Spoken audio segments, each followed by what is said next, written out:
ಮಾತಾಡಬೇಡ ನೀನು. ಇನ್ನೂ ನಿನಗೆ ಬೇಕಾದದ್ದು ತಾಟಕಿಯ ವಿಷಯ. ತಾಟಕಿಯ ವಿಷಯ ವಿಶ್ವಾಮಿತ್ರ ಮಹರ್ಷಿಗಳೇ ಹೇಳಿದರು, ಅವಳು ಹೆಣ್ಣಲ್ಲ, ಹೆಣ್ಣು ಹುಲಿಯನ್ನು ಹೊಡೆಯಬಹುದಾದರೆ ಇವಳನ್ನು ಹೊಡೆಯಬಹುದು. ಹಾಗೆ ಹೇಳಿದ ಕಾರಣ ತಾಟಕಿಯನ್ನು ಹೊಡೆದು ಉಳಿಸಿದ್ದೇನೆ. ವಾಲಿಯ ಪ್ರಸಂಗವನ್ನು ಕೇಳಿದ್ದೇನೆ. ವಾಲಿಯ ಪ್ರಸಂಗವನ್ನು ನಾನು ನಿನಗೆ ಈಗ ವಿವರಿಸುವುದಿಲ್ಲ. ಯಾಕೆ ವಿವರಿಸುವುದಿಲ್ಲ ಅಂತ ಅಂದರೆ ನಿಮ್ಮ ಮನೆಯಲ್ಲೇ ಅದನ್ನು ನಿಮಗೆ ವಿವರಿಸಿ ಆಗಿದೆ. ಯಾರು ವಿವರಿಸಿದ್ದು ಅಂತ ಕೇಳಿದರೆ ನೀನು ಆವತ್ತು ಬಂದಿದ್ಯೋ ಸಭೆಗೆ ಅಲ್ಲ, ಮತ್ತೆ ಎಲ್ಲಾದ್ರೂ ತಿರುಗಲಿಕ್ಕೆ ಹೋಗಿದ್ಯೋ ಗೊತ್ತಿಲ್ಲ. ಯಾರು ಅಂದ್ರೆ ಅಂಗದನೇ ಬಂದು ಹೇಳಿದ್ದಾನೆ, ದೋಷಕರ್ಮವ ತಂದೆ ಮಾಡಿದ್ದರಿಂದ ಸರ್ವೇಶನ ಅಪ್ಪಣೆ ಒಡ್ಡಿತು ಅಂತ. ಹಾಗಾಗಿ ಸರ್ವೇಶನ ಅಪ್ಪಣೆ ಅವನಿಗೆ ಒಡ್ಡಿತು ಅಂತ ಅವನ ಮಗನೇ ಒಪ್ಪಿಕೊಂಡ ಮೇಲೆ ನಾನು ಹೇಳಲಿಕ್ಕೆ ಏನೂ ಉಳಿದಿರುವುದಿಲ್ಲ. ಆದ್ದರಿಂದ ಆ ಪ್ರಶ್ನೆಯನ್ನು ನೀನು ಕೇಳುವುದು ಯಾಕೆ ಅಂತ ಕೇಳಿದರೆ ನಿಮಗೆ ಮಾತು ಬರ್ತದೆ ಅಂತ ತೋರಿಸಿಕೊಳ್ಳಿಕ್ಕೆ ನಾನು ಖಂಡಿತ ಅದು ಬೇಡ. ನಿನ್ನ ಬುದ್ಧಿವಂತಿಕೆಯನ್ನು ನನ್ನ ನಿನ್ನಿಂದ ಪ್ರಶ್ನೆಯು ಯಾಕೆ ನಿನ್ನಲ್ಲಿ ಬಲ್ಲಯ? ನಾವು ಇಷ್ಟರವರೆಗೆ ರಾಮನ ಚಾರಿತ್ರ್ಯವನ್ನು ಕೇಳಿಬಲ್ಲ. ರಾಮ ಹೀಗೆ ಮಾಡಿದ ಹಾಗೆ ಮಾಡಿದ, ಇದು ದಾನವ ಸಾಮ್ರಾಜ್ಯ ರಾಮ ಸಾಮ್ರಾಜ್ಯ ಅಲ್ಲ. ಆದ್ದರಿಂದಲೇ ಸ್ವಧನಾತ್ಮಕ ಚಿತ್ತ ಇದು, ವಿನಃ ರಾಮನೊಂದಿಗೆ ಸತೆದು ನಿಲ್ಲುವ ಚಿತ್ತ ಅಲ್ಲ. ಈಗ ನೀನಾಡಿದ್ದನ್ನು ಶಾಸ್ತ್ರ ಅಂತ ಒಪ್ಪುತ್ತೇನೆ. ಯಾಕೆ ಬಲ್ಲೆಯ? ಈಗ ನಿನ್ನನ್ನು ನರೇಂದ್ರ ಅಂತ ಪ್ರಾಮಾಣಿಕವಾಗಿ ಒಪ್ಪಿಕೊಳ್ಳುತ್ತೇನೆ. ಅದು ಯಾಕೆ ನೀನು ಮಾಡಿದ್ದು ಸರಿಯೋ ತಪ್ಪೋ ಎನ್ನುವ ವಿಶ್ಲೇಷಣೆ. ಹಾಗಾದರೆ ಮಾಡಿದ ಮೇಲೆ ಒಂದು ಪ್ರಶ್ನೆ ಕೇಳ್ತೇನೆ. ಏನು? ನಾನು ಯಾರನ್ನೆಲ್ಲ ರಕ್ಷಿಸಬೇಕು ನೀನು ಹೇಳಿದ ಹಾಗೆ ಸರ್ವರನ್ನೂ ರಕ್ಷಿಸಿದ್ದೇನೆ, ವಿಭೀಷಣನನ್ನು ರಕ್ಷಿಸಿದ್ದೇನೆ. ಇನ್ನುಳಿದದ್ದು ಏನು ಅಂತ ಹೇಳಿದರೆ ಅವನ ಮೂರ್ತಾಭಿಷೇಚನಲ್ಲಿ ಮತ್ತೆ ನನ್ನಲ್ಲಿಗೆ ಯಾರು ಬಂದಿದ್ದಾರೆ, ಸುಗ್ರೀವ ಬಂದಿದ್ದಾರೆ, ಅವನಿಗೆ ಸರಿಯಾದ ರಕ್ಷಣೆಯನ್ನು ಕೊಟ್ಟು ಕಿಷ್ಕಿಂಧೆಯ ಅಧಿಪತಿಯನ್ನಾಗಿ ಅವನನ್ನು ಮಾಡಿದ್ದಾಗಿದೆ. ಹಾಗಾಗಿ ಯಾರನ್ನೆಲ್ಲ ರಕ್ಷಿಸಬೇಕು? ವಿಶ್ವಾಮಿತ್ರ ಋಷಿಗಳು ಬಂದಾಗ ತಾಟಕ ಸ್ವಭಾವ ಮಾರೀಚರನ್ನು ಇಲ್ಲವಾಗಿಸಿ ಅವರನ್ನು ರಕ್ಷಿಸಿ ಆಗಿದೆ, ಯಜ್ಞ ಸಂರಕ್ಷಣೆ ಮಾಡಿದ್ದೇನೆ. ಒಂದು ಕಾಲದಲ್ಲಿ ಪರಶುರಾಮ ದೇವರ ಎದುರಿಗೆ ಬಂದಾಗ ಕೂಡ ಅವರಿಂದ ನಮ್ಮ ಯಾವುದೇ ಒಬ್ಬ ಕ್ಷತ್ರಿಯನು ಹತನಾಗದ ಹಾಗೆ ಅವರನ್ನು ರಕ್ಷಿಸಿದ್ದೇನೆ. ಹೀಗೆ ಎಲ್ಲ ರೀತಿಯಿಂದಲೂ ರಕ್ಷಿಸುವ ನಾನು ಹೌದು, ನಿನ್ನನ್ನು ಬೇಕಾದ ರಕ್ಷಿಸ್ತೇನೆ ಅಂತ ಹೇಳ್ತಾ ಇದ್ದೇನೆ. ರಕ್ಷಿಸಲಿಕ್ಕೆ ನೀನು ತಲೆಯನ್ನು ಬಾಗಿಯೇ ರಕ್ಷಿಸ್ತೇನೆ, ಬದಲಾಗಿ ಎದುರಿಗೆ ನಿಂತರೆ ತಲೆಯನ್ನು ಕಡಿತೇನೆ ಮಾಡ್ತೇವೆ. ಬಾಗಿದವರನ್ನು ರಕ್ಷಿಸ್ತೀನಿ, ಬೀಗಿದವರನ್ನು ಮರ್ದಿಸುತ್ತೀನಿ. ಬೀಗಿ ಬಂದವ ನಾನು ಬಾಗುವುದಕ್ಕೆ ಇರುವವರ ಯಾಕೆ ತಡ? ಈ ಸಂದರ್ಭದಲ್ಲಿ ನಿನ್ನನ್ನು ಬಾಗಿಸ್ತೇನೆ. ಏನಿದ್ದರೂ ಒಂದೋ ತುಂಡು ಎರಡಾದೀತು, ಬಾಗುವಂತಾದಿದ್ದಲ್ಲ. ಒಂದೋ ಕಡಿ ಇಲ್ಲ, ಇದು ದಾನವ ವಂಶದ ನಿಜ ಕುಡಿತ ಕಾಣಿಸ್ತೇನೆ.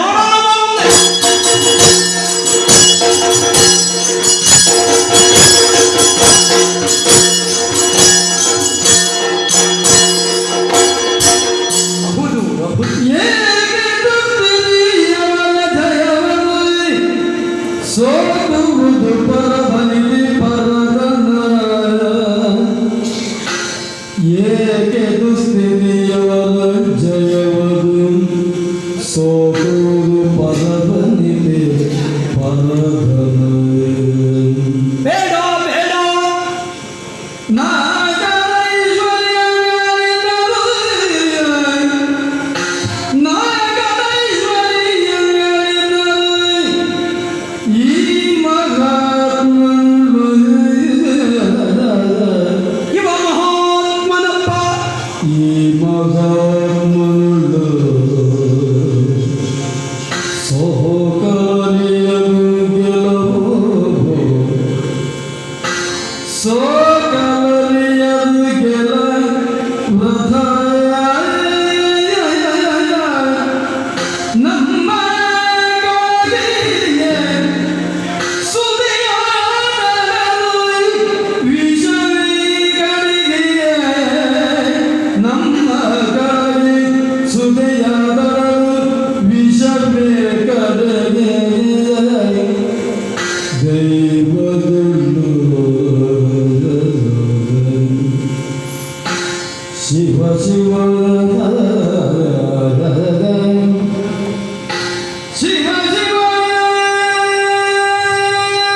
ಗೊತ್ತಾಗುತ್ತಾ ಇಲ್ಲ.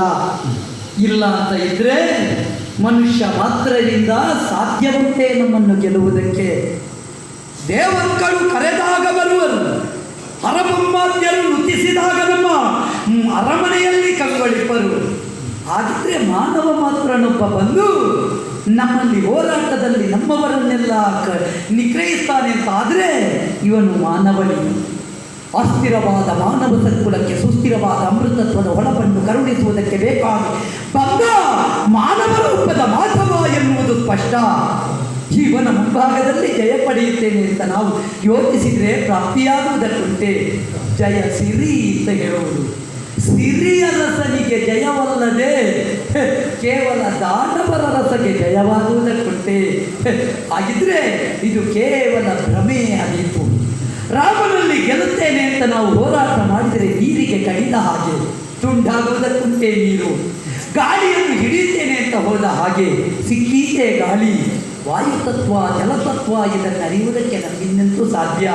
ಹಾಗಿದ್ರೆ ನಾವಾಗಿ ಹೊಂದಿಸಿಕೊಂಡ ಕಿಚ್ಚಿದು ಇದನ್ನು ನಂದಿಸುವುದಕ್ಕೆ ನಮ್ಮಿಂದ ಸಾಧ್ಯ ಇಲ್ಲ ಎನ್ನುವುದು ಸ್ಪಷ್ಟವೇ.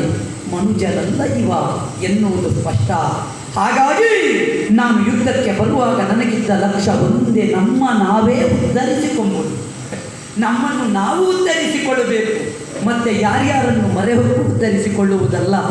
ನಾವು ಇಲ್ಲಿ ನಿಲ್ಲುವುದು ಯಾವುದೋ ಒಂದು ದೇವಸ್ಥಾನಕ್ಕೆ ಹರಕೆ ಹೋಗುವುದು, ಯಾರ್ಯಾರಲ್ಲಿ ಕೊಟ್ಟು ಕಳಿಸಿದಲ್ಲಿಗೆ ಹರಕೆ ಕೊಂಡು ಹೋಗಿ ಹಾಕಿದವನಿಗೆ ಫಲ ಅಲ್ಲದೆ ಇವ ಹೇಳಿ ಬೇಕಾದ್ದು ಕೊಟ್ಟವನಿಗೆ ಫಲ ಅಲ್ಲ. ತಾನು ಹರಕೆ ಹೇಳಬೇಕು, ತಾನು ಹೋಗಿ ಅರ್ಪಿಸಬೇಕು, ಆವಾಗ ಮಾತ್ರ ಅದರ ಫಲ. ಲಂಕೆಯಲ್ಲಿ ರಾಮನಿಗಾಗಿ ಹರಕೆಯಾಗಿ ವಸ್ತು ನಾನು ರಾಮ ಪಾದಕ್ಕೆ ಕಾಣಿಕೆಯಾಗಬೇಕು. ಆ ಮುಖಾಂತರ ವೈಕುಂಠ ಪದವಿಯನ್ನು ಹೊಂದಬೇಕು. ತಾನು ಸ್ಥಿರ ಅಲ್ಲ ಅಂತ ನನಗೆ ಗೊತ್ತುಂಟು. ತುಂಬಿದ ಪಟ್ಟಣಕ್ಕೆ 9 ಬಾಗಿಲು ಸಂಭ್ರಮದ ಅರಸುಗಳು 5 ಮಂದಿ ದಂಪಕತನದಿಂದ ಕಾಯುವ ಕಾಯವ ನಂಬಿ ಹೆಚ್ಚಿ ಕೆಟ್ಟವರು ಜಗದ ಜನರು. 8 ಗೇಣಿನ ದೇಹ ರೋಮ ಕೂಪಗಳೆಂಟು ಕೋಟಿಯು ಮಾಂಸ ಮಜ್ಜಾದಿಗಳಿಂದ ಕೂಡಿದ ಕಾಯ 64 ಕೀಳುಗಟ್ಟುಗಳು. ಇದರಿಂದೇನು ಸಾಫಲ್ಯಬಹುದು ಎಂಬ ಜನ್ಮಕ್ಕೆ. ಹಾಗಿದ್ರೆ ರಾವಣೇಶ್ವರ ಕೆಟ್ಟನೇ ಕೆಟ್ಟ ಅಂತ ಎಂದು ನಾನು ಹೇಳಲಿ, ಹೇಗೆ ಹೇಳಲಿ? ಹಾಗಿದ್ರೆ ಗೊತ್ತಿದ್ದು ಹೀಗೆ ಮಾಡ್ತಾ ಇರುತ್ತಾರೆ. ಯಾವುದು ಕಡಿಮೆಯಾಗಿದೆ ನಮ್ಮ ಪ್ರಭುವಿಗೆ? ಬೇಕಿದ್ರೆ ಸ್ತ್ರೀ ಸಿರಿ ಉಂಟು, ಬೇಕಿದ್ರೆ ಧನ ಸಂಪತ್ತು ಉಂಟು, ಪ್ರಭುತ್ವ ಉಂಟು, 14 ಭುವನದಲ್ಲಿ ಅಧಿಕಾರವನ್ನು ಸೋತು ತನ್ನತ್ತು ಅಂತ ಒಪ್ಪಿಕೊಳ್ಳುವಂಥ ಸ್ಥಿತಿ ನಿರ್ಮಾಣ ಆಗಿದೆ. ಆದರೆ ಇಂತಹ ಒಬ್ಬ ಮನುಷ್ಯ ಮಾತ್ರನಲ್ಲಿರುವ ಅಂತಃಶಕ್ತಿಯನ್ನು ಆತ್ಮಶಕ್ತಿಯನ್ನು ಅರ್ಥೈಸಿಕೊಳ್ಳುವುದಕ್ಕೆ ಸ್ವಶಕ್ತಿ ಇಲ್ಲ ಅಂತ ಆದರೆ ಇದರಲ್ಲಿ ನಾವು ತಿದ್ದುವುದಕ್ಕೇನುಂಟು? ಆದ್ದರಿಂದಲೇ ಹಿಡಿದ ಛಲವನ್ನು ಪಡೆಯಬೇಕು ಅಂತಲೇ ಬದ್ಧನಾಗಿ ನಿಂತಿದ್ದೇನೆ. ಹೊಂದಬೇಕಾದ್ದನ್ನು ನಾನು ಹೊಂದಬೇಕು ಅಂತಿದ್ದರೆ ಇದು ಸರಿಯಾದ ದಾರಿ. ರಾಮನ ಕೂಡೆ ಕಾರುಣ್ಯ ಭಾವದಿಂದ ನಾನು ಮುಂದೆ ನಿಂತೆ ಅಂತಾದರೆ ಖಂಡಿತ ಇದು ಸಾಧ್ಯ ಇಲ್ಲ. ಅದಕ್ಕೆ ಹೊಂದಬೇಕಾದದ್ದು ಕಾಠಿಣ್ಯ ಭಾವ, ಅದಕ್ಕಿರುವ ಮಾಧ್ಯಮ ಒಂದೇ ಘಾತ ಭಾವ. ಆವಾಗ ಸುಘಾತ ಆಗುತ್ತದೆ, ಪರಿಣಾಮದಲ್ಲಿ ಸಿಗಬೇಕಾದ ಸ್ಥಾನ ಸಿಗುತ್ತದೆ. ಹಾಗಾಗಿ ಯೋಚಿಸುವುದಲ್ಲ, ಈ ಸಲ ನಿಂದಿಸಿ ಅವನನ್ನು ನಿಂದಿಸಬೇಕು. ನನ್ನ ಅಪ್ಪನಿಗೂ ಇಂತಹ ಮಗ ಬೇಡ ಅಂತಾಗಬೇಕು. ಏನಿದ್ದರೂ ಚಿತ್ತಜಕಿತನಿಗೆ ನನ್ನ ಅಂತರಂಗ ಗೊತ್ತಾಗುತ್ತದೆ. ಬಾಹ್ಯದಲ್ಲಿ ವಿರೋಧ, ಆಂತರ್ಯದಲ್ಲಿ ಭಕ್ತಿ. ಭಕ್ತಿಯೊಳಗಿರುವ ವಿರೋಧಕ್ಕೆ ಸಿಗಬಹುದಾದ ಶಕ್ತಿ ಸಾನ್ನಿಧ್ಯ ದೊರೆಯಬೇಕು. ತಡವಲ್ಲ ರಾಮ.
ಅಲ್ಲ ತರಣಿ ಈ ವಿಭೀಷಣನಿಗೆ ಆಡಿದ ವಾಕ್ಯಕ್ಕಾಗಿ ಹಾ. ಬಿಟ್ಟು ಕೊಡಲಿ ಅಯೋಧ್ಯೆ. ಹಾ. ಬದಲಾಗಿ ಹಿಂದಿನ ರಣಕಣದಲ್ಲಿ ಲಂಕೆಯ ಕೋಟಿ ಕೋಟಿ ತಲೆಯ ಪ್ರಾತಿನಿಧ್ಯವನ್ನು ಹೊಂದಿ ಸಮರದಲ್ಲಿ ಭಾಗಿಯಾಗುವುದಕ್ಕೆ ಬಂದಿದ್ದೇನೆ. ಹಾ. ಆ ರೀತಿಯಲ್ಲ, ಎಷ್ಟು ಮಂದಿ ಸತ್ತರು, ಎಲ್ಲಿ ಹೋಗಿದ್ದ ಯಮ, ಎಲ್ಲಿ ತಾನೇ ಅಗ್ನಿ, ಎಲ್ಲಿ ತಾನೇ ಸರಸಿಯಾಧಿಪತಿ ವರುಣ. ಹೋದ ತಲೆಯನ್ನು ಮತ್ತೆ ಭರಿಸುವ ಸಾಮರ್ಥ್ಯವುಳ್ಳವರು ಕಡಿಮೆ ಅಂತ ಭಾವಿಸಬೇಡ. ಯಮಪುರದ ಒಂದೊಂದು ತಲೆಯನ್ನು ಮತ್ತೆ ಭರಿಸ್ತೇವೆ. ಜಲಗರ್ಭದಲ್ಲಿದ್ದ ಹೆಣಗಳನ್ನು ಮತ್ತೆ ಮೇಲೆತ್ತುತ್ತೇವೆ. ಬಾರದೆ ಎಲ್ಲಿ ಹೋಗುತ್ತಾನೆ ಬ್ರಹ್ಮ, ಜೀವ ಕೊಡುವಂತೆ ಮಾಡ್ತೇವೆ, ವಿಧಿಯನ್ನು ಭರಿಸ್ತೇವೆ. ಇಷ್ಟರವರೆಗೆ ಕೊಟ್ಟ ಪರಮೇಶ್ವರನನ್ನು ಅಷ್ಟದಿಕ್ಪತಿಗಳು ಮೇಲೆ ನಿಂತು ಜಯಘೋಷ. ಈ ಸಲ ಜಯಘೋಷ ಪರಿವರ್ತನೆ ಆಗುತ್ತದೆ. ಪರಿವರ್ತನಾ ಯುಗವನ್ನು ಮಾಡುತ್ತೇನೆ ಅಂತ ಲಂಕೆಗೆ ಬಂದ ನಿನ್ನನ್ನು ಪರಿಸಮಾಪ್ತಿಗೊಳಿಸ್ತೇನೆ. ಮಾಡು ಇಷ್ಟು. ಬೀದಿ ಬೀದಿಯಲ್ಲಿ ಹೇಳ್ಕೊಂಡು ಮಾಡಿ.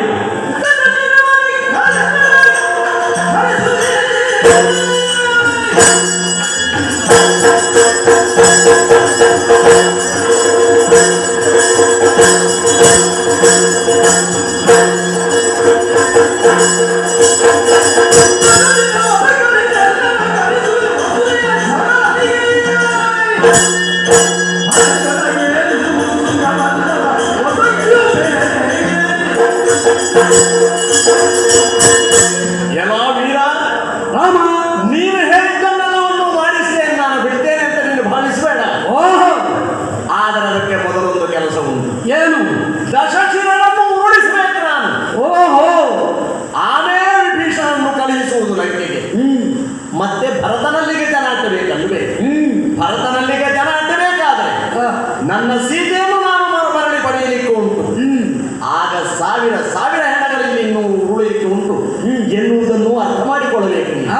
ವಿದ್ಯುತ್ ಆಲಿಂಗನ ಅಂದ್ರೆ ಗೊತ್ತುಂಟ ನಿನಗೆ? ಹೇಳು. ವಿದ್ಯುತ್ ಅನ್ನು ಆಲಿಂಗಿಸಿಕೊಂಡ್ರೆ ಅದು ಹೇಗುಂಟು ಅಂತ ನೋಡ್ಲಿಕ್ಕೆ. ಅವನೇ ವಿದ್ಯುತ್ ಆಗಿಬಿಡುತ್ತಾನೆ ಅಂದ್ರೆ ಇಲ್ಲವಾಗುತ್ತಾನೆ. ಅದೇ ರೀತಿ ಆದೀತು ಎನ್ನುವುದನ್ನು ನೀನು ಹಿಂದಿನ ವಿಷಯಗಳಿಂದ ತಿಳಿದು ಬರಬೇಕು. ಓಹ್, ನಮಗೆ ಬೇಕಾದ್ರೆ ನಿಮ್ಮ ವಿಷದ ಬಾಣಗಳೇ ಬಂದರೂ ಮೇಲಿಂದ ಗರುಡ ಬರ್ತಾನೆ, ನಿಮಗೆ ಬರೋದಿಲ್ಲ ಅದು. ಆಮೇಲೆ ಮೃತ ಸಂಜೀವಿನಿ ಬಂದಿತ್ತು ನಮ್ಮವರನ್ನ ಎಬ್ಬಿಸ್ಲಿಕ್ಕೆ. ನೀನು ಘೋಷಣೆ ಮಾಡು, ಅದಕ್ಕೆ ಹೇಳಿದ್ದು ಬೀದಿ ಬೀದಿಯಲ್ಲಿ ಹೇಳ್ಕೊಡುವ ಸತ್ತವರನ್ನ ಎಬ್ಬಿಸ್ತೇನೆ ಅಂತ. ಕುಂಭಕರ್ಣನಲ್ಲಿ ಯಾಕೆ ಎಬ್ಬಿಸಲಿಲ್ಲ ನೀನು? ನೋಡ, ಇಂದ್ರಾರಿ ನಿನ್ನೆ ಸತ್ತಿದ್ದಾನೆ. ಸುಮ್ಮನೆ ಹೇಳಬಹುದು ನಾನು ಅವರನ್ನು ಎಬ್ಬಿಸ್ತೇನೆ, ಇವರನ್ನೇ ಎಬ್ಬಿಸ್ತೇವೆ. ಯಮ ನೀವು ಹೇಳಿದ ಹಾಗೆ ಕೇಳುವುದಕ್ಕಿಲ್ಲ. ನೀವು ಹೇಳಿಕೊಡ್ಬಹುದು ಅಷ್ಟು ಇಷ್ಟು ಅಂತ. ಯಮನನ್ನ ವಶವಾಗಿದ್ದಾನೆ ಅಂತ ಹೇಳಿದ್ರು. ಲಂಕೆಯಲ್ಲಿ ಯಾರು ಸತ್ತಿಲ್ಲವೇನು? ಎಲ್ಲ ತಲೆ ಮತ್ತೆ ಭರಿಸ್ತೇವೆ. ಹೌದೌದು, ಭರಿಸ್ತೇನೆ. ನೀವು ಗೊತ್ತುಂಟು ನನಗೆ. ಅಷ್ಟೆಲ್ಲ ಮಾಡಿದೆ. ಈ ಸಾವಿರ ಸಾವಿರ ಜನರನ್ನು ಕೊಲ್ಲುವಾಗ ನಿನ್ನ ಯಮೆಯಲ್ಲಿ ಹೋಗಿದ್ದ ಹೇಳು. ಆದ್ದರಿಂದ ಅದೆಲ್ಲ ಬೇಡ. ಎಲ್ಲ ಸಂಗ್ರಹ. ಹೌದೌದು, ಅದೆಲ್ಲ ಹೊರಗಿದ್ದದನ್ನು ಪೂರ್ತಿ ಹೊರಗೆ ಗೊತ್ತುಂಟು ನನಗೆ. ಗೊತ್ತುಂಟು. ಈ ಮೊದಲೇ ಭಾಷಣಗಳೆಲ್ಲ ನನ್ನ ಎದುರು ಬೇಡ, ನಿನ್ನದು ಬೇರೆಲ್ಲಾದ್ರೂ ಹೇಳು, ಯಾರು ಇಲ್ಲದಲ್ಲಿ. ಅದಕ್ಕೆ ಬೇಕಾಗಿ ಹೇಳುತ್ತೇನೆ, ಸಾಧ್ಯ ಇದ್ದರೆ ಯುದ್ಧ ಮಾಡಿ ಗೆಲುವು ಪಡೆಯಬೇಕು. ಅದು ಅಸಾಧ್ಯ ಅಂತ ಗೊತ್ತಾದ ತಕ್ಷಣದಲ್ಲೇ ಸದ್ಬುದ್ಧಿಯನ್ನು ತಿದ್ದಿ ಸದ್ಬುದ್ಧಿಯನ್ನು ಪಡ್ಕೊಂಡು ಶರಣಾಗಬೇಕು. ಶರಣಾಗುವುದಿಲ್ಲ ಅಂತ ಆದರೆ ನಿನ್ನ ತಲೆಯನ್ನು ಶರಣು ಮಾಡುತ್ತೇನೆ. ಈಗ ನನ್ನ ತಲೆಯನ್ನು ತೆಗೆಯುವುದಕ್ಕೆ ಬೇಕಾಗಿ ಉದ್ಯುಕ್ತನಾದವ ನೀನು. ಯಾವುದು ಉಂಟು ಅಂತ ಕೇಳಿದವ ನೀನು. ಬತ್ತಳಿಕೆಯಿಂದ ಬರಲಿ ನೋಡೋಣ. ಇಷ್ಟರವರೆಗೆ ತೆಗೆದ ತಲೆಗಳಿಗೆ ಪ್ರತೀಕವಾಗಿ ನಿನ್ನ ತಲೆಯನ್ನು ಬಲಿಗೊಳ್ಳುವುದಕ್ಕೆ ಬೇಕಾಗಿ ತೆಗೆದಿದ್ದೇನೆ. ವಿಶೇಷವಾದ ಬ್ರಹ್ಮಾಸ್ತ್ರ.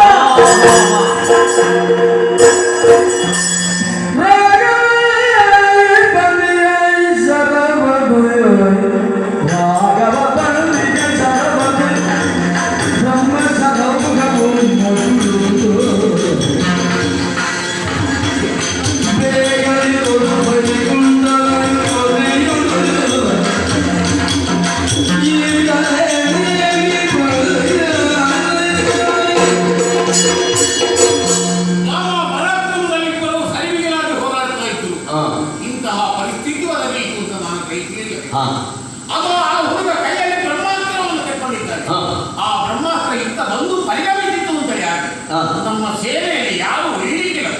ಅದಕ್ಕೆ ಬ್ರಹ್ಮ ಪಿತನಾದಂತಹ ನಾರಾಯಣ ಸತ್ತದ ಆ ವೈಷ್ಣವಾಸ್ತ್ರ ಹೊರದೇಶಕ್ಕೆ ಪರಿಣಾಮವಿಲ್ಲ, ಪರಿಣಾಮವಿಲ್ಲ. ಹಾಗಾದ್ರೆ ಇದು ಬತ್ತಳಿಕೆಯಿಂದ ತೆಗೆದಿದ್ದೆ ವೈಷ್ಣವಾಸ್ತ್ರವನ್ನು ಹೊಡೆದಿದ್ದೇನೆ.